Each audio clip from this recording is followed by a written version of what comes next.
Tastes the same as I remember.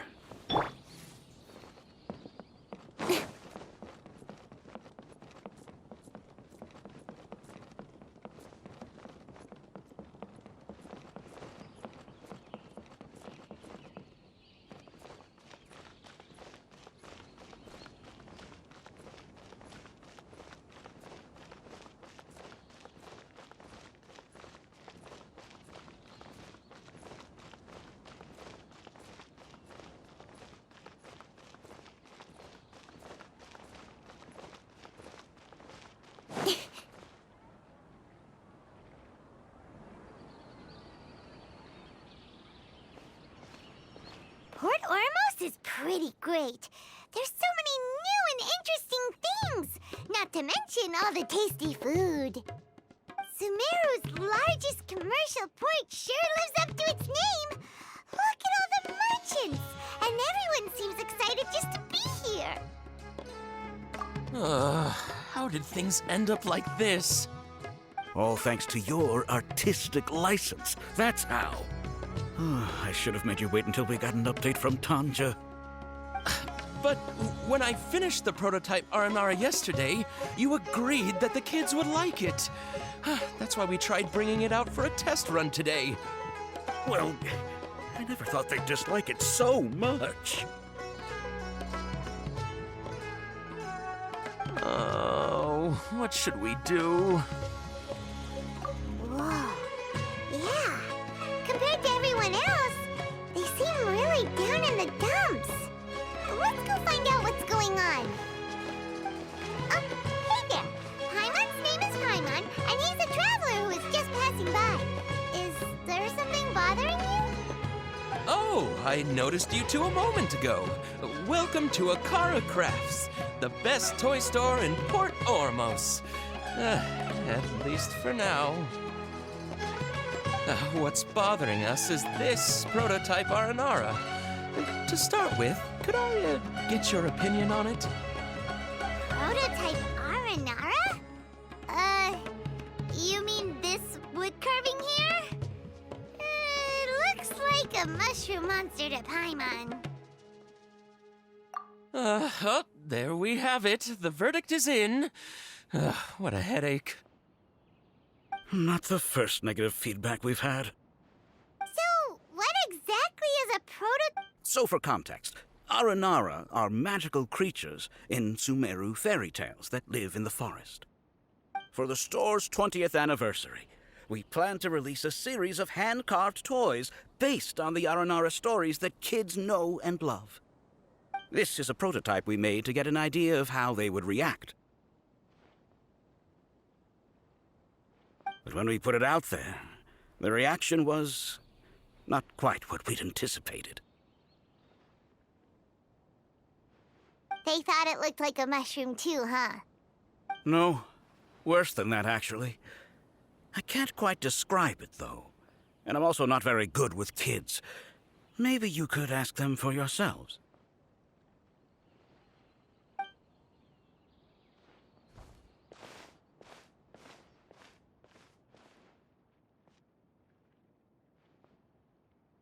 This is not an Aranara. No way. I've read Uncle Tanja's Aranara and the Ill Little Fungus. It says that Aranara are supposed to be chubby and squishy. The carving looks nothing like that. Toys do look better when they're round and chubby. Uncle Tonder said in Aranara's vow that you can deceive the eyes, but you can't deceive the heart. This carving makes me feel lost and confused inside. I don't think the creator put his heart into it at all. It's nothing like an Aranara. Ooh, didn't put his heart into it, huh? Oh, sounds like one of those things that's easier said than understood. Conceit and Alia didn't like this carving, but I think it's okay. It doesn't look too happy, so it's kind of pitiful in a cute way. Oh, a positive review! Yeah, so I would totally ask my dad to get it for me, if it wasn't meant to be an Aranara. Oh, well, that took a sudden turn for the worse. We asked the children for their opinions. Oh, how did it go? Has it maybe, grown on them at all? Oh, this is such a shame. Why isn't Tondra back from Gandharvaville yet? Oh, the kids kept mentioning an Uncle Tanger, too. Who is he exactly? Uncle Tanger is a famous children's author here in Port Ormos. He wrote quite a few stories in the past, but none of them were popular among children.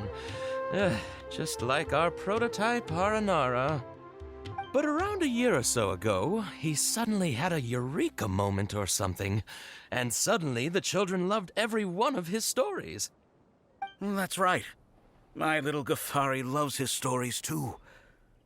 The whole reason we decided to make these carvings was because we saw just how popular the Aranara are among children.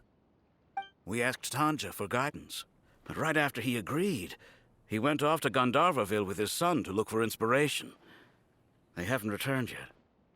We were running out of time, so we had no choice but to carve an Aranara based on our own imaginations. As you can see, this was the result. Oh, we have to do something.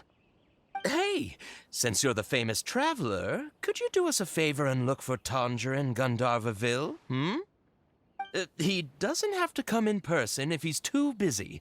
Just ask him to write down his suggestions and bring his notes back to us, if you could. Please, if only to put a smile on the children's faces. And, of course, you'll be well compensated for doing us the favor. They seem pretty desperate. Let's help them out. To see the kids smile. And also for our reward. Yep, let's do it!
Come and have a good look yourself. Traditional spices of the highest quality, made with pride and experience. You've got a deal. I can't thank you enough for always looking after my business. Believe me, I'm not making this up. Several Eremite mercenary groups are nearly in open conflict, but does the core of 30 care? And that's not all. Did you know that... Wow! Talk about hurly-burly! This place is busy!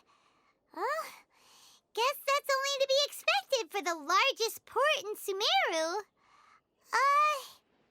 Maybe it's because of what Dia told us earlier, but Paimon can't seem to shake the feeling that there's also danger lurking in these crowds. Ooh. Let's get our bearings so we can start looking for leads. We know that whatever the Academia lost is related to the gods. But other than that, we don't have much else to go on. Osfun told us to try posing as Academia students while asking around. Paimon checked the Akasha on the way here, and the Academia doesn't seem to have any research facilities in Port Ormos. Paimon doesn't get it. Won't we look even more suspicious going around saying we're academia students and asking about the stolen item?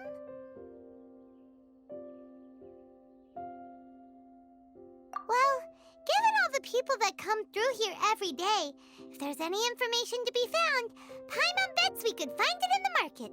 Let's ask around and see what we come up with.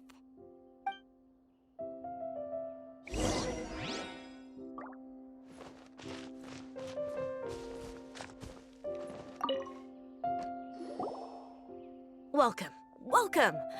How can I help you too? Hi there.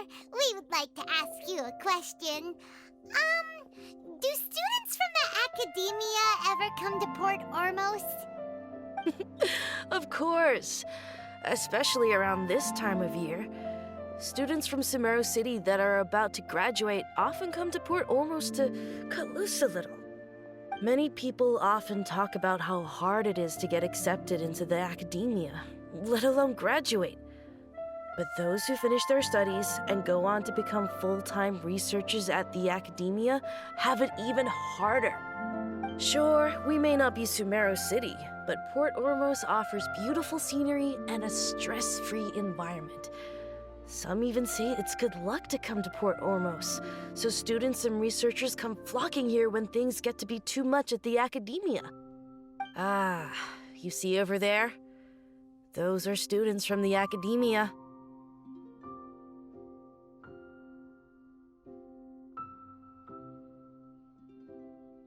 They've been looking worried and miserable ever since they got here a few days ago. If you ask me, the life of a merchant is better. So long as the Akasha teaches us what we need, then life is good.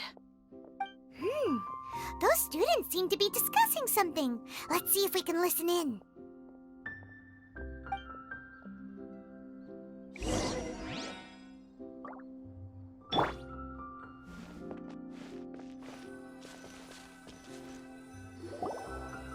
It's no good.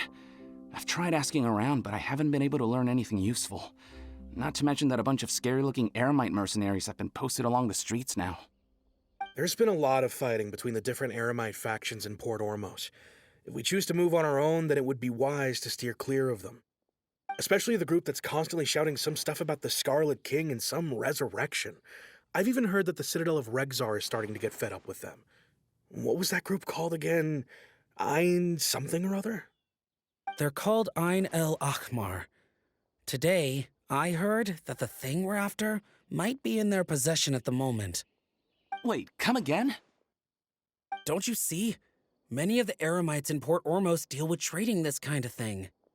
They're usually pretty wary of outsiders, but not so with students of the academia.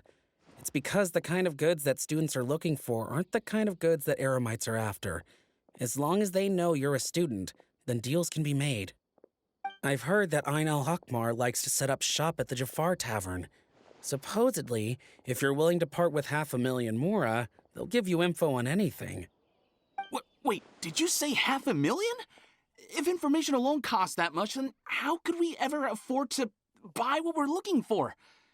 I guess we might as well give up on trying to graduate this way. I wouldn't worry too much. Our field of research is very niche. Who else could possibly be after that kind of shady knowledge? I bet it's practically worthless to anyone aside from us. Well, I guess that makes sense. Then the only thing left for us now is to find a way in. Why don't we all just pool our money together and pay for the information? Whoa! Did you hear that? A niche field of research and shady knowledge? It all sounds pretty suspicious to Paimon. Is knowledge something people just buy and sell like that? So, what's your plan? Wait, didn't you hear what they just said? Buying information is going to cost us 500,000 mora! Have you lost your mind? Oh, all right. Paimon never thought she'd agree to parting with that kind of mora. But if you know what you're doing, then we should give it a shot.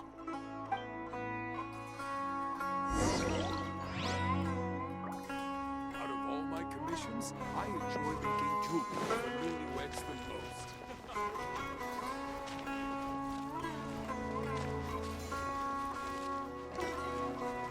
Hello there, my friend.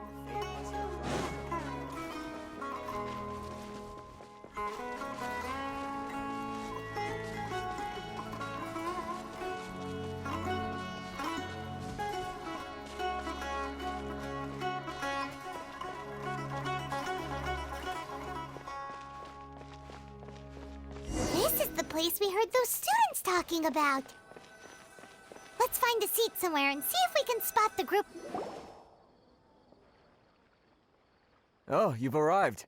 Please take a seat. So, they think that they can go toe-to-toe with the boss? Ha! Once we reclaim the power of the Scarlet King, they'll be the first that the boss punishes. They're nothing to be afraid of. Our main rival now is the Caracal Battalion. They've also amassed a significant amount of Mora this time, so we mustn't underestimate them.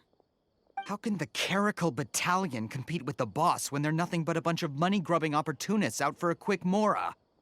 Yeah, with Boss's fervent devotion, he'll be able to use this power to bring our god back this time. Huh. All these guys talk about is the Scarlet King, so they're probably the ones we're looking for. Greater Lord Ruka Devata. That traitor and her followers must not be spared. The day will come when the Scarlet King exacts vengeance on Sumeru, and all of them shall be punished. Yeah, Paimon was wondering what they meant too. We should ask about that if we get the chance later. What's going on? How can there be Kairagi here? Got it. Oh, so then what happened next?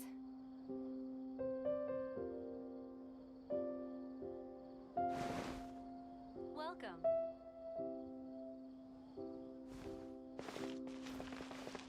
Talk to the bartender if you want a drink. Huh? Who are you? What do you want? A student?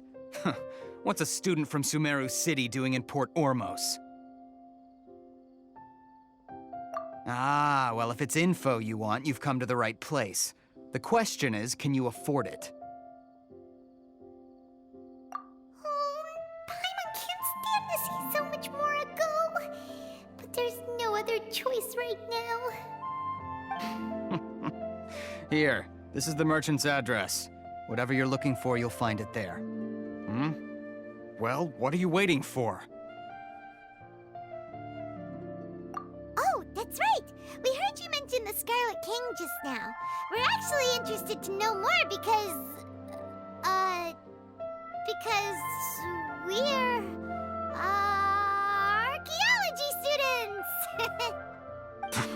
Fine. Since you've already handed over the Mora, I guess I can throw in a little extra info. As you can see, members of Ain al-Ahmar are devout believers of the Scarlet King. Years ago, the Scarlet King founded the great desert nation that was our homeland. It was an advanced civilization, far beyond anything you'll see in present-day Sumeru. The Scarlet King was the rightful god of wisdom, but he was betrayed by a companion he trusted. She even stripped him of his title, God of Wisdom. So, you mean the traitor was... Greater Lord Ruka Devata, yes. That shameless wretch destroyed the Scarlet King's civilization, and our ancestors were forced to flee to this land where we were made to suffer the tyranny of our enemies. Furthermore, she conspired with the academia to cover up the truth of her actions, and create the merciful and benevolent facade for which she is now known. Ugh, just thinking about it sickens me. But the story doesn't end there, oh no. The Scarlet King isn't truly dead. The voice of the Oracle has been heard in the desert, prophesying his resurrection. Mark my words, our god shall return. And when that day comes, all followers of the traitor and all the desert dwellers who have forgotten their true god will suffer retribution together. If what I'm saying makes you shiver with fear, it might not be too late for you to become a believer of the Scarlet King.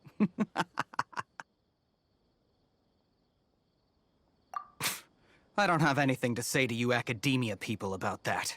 I think this conversation has reached its end. Not just yet.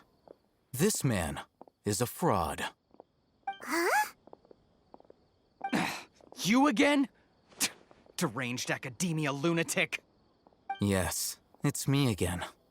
I already warned you that if you weren't willing to sit and discuss things with me, I'd take measures to make things uncomfortable for you. Listen to me. That address he gave you is fake. Or at least, you won't find a merchant waiting for you there. This group has been boasting all around that they can provide information on a certain item as a means of luring people into their territory. Once you show up, they keep up the act until they have hard evidence that you want to purchase said item. Then they use that to squeeze you for all the more you're worth. Hey! Shut it all, Hatham! What are you playing at, trying to ruin our business like this, hmm? I told you the other day. I wish to discuss my terms with your boss. Ha! The boss made it perfectly clear that he won't negotiate with you. Yes, and in no uncertain terms. But that was then. It does not preclude him from changing his mind in the future.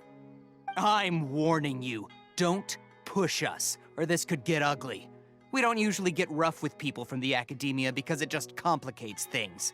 For a lunatic like you, though, we might just have to make an exception. If you're suggesting that we escalate this from a verbal exchange to a physical one, I accept. After all, even the Archons used war to negotiate the ownership of Tevat. If, on the other hand, we can't agree on any means of negotiation at all, then I'm afraid my next course of action will sting a little more than the mere falling through of a few business deals. I will jeopardize the Eremites' reputation, which I know you value above all else. I am quite confident that if I began to take such action, your boss would willingly approach me himself. However, I fear that by then, some things will have happened that cannot be undone. Also, a word of advice. I suggest you tell your boss exactly what happened here today. Otherwise, he might blame you for not telling him in the future. What did you say? Consider this. Have I ever failed to follow through on my word in the past? This guy is really out of his mind. Okay then. If you really have a death wish, let's meet a week from today. The pier in front of the Pharos Lighthouse, 4 o'clock in the afternoon, sharp. Don't expect us to hold back. Not so fast. First, you return the 500,000 mora to them.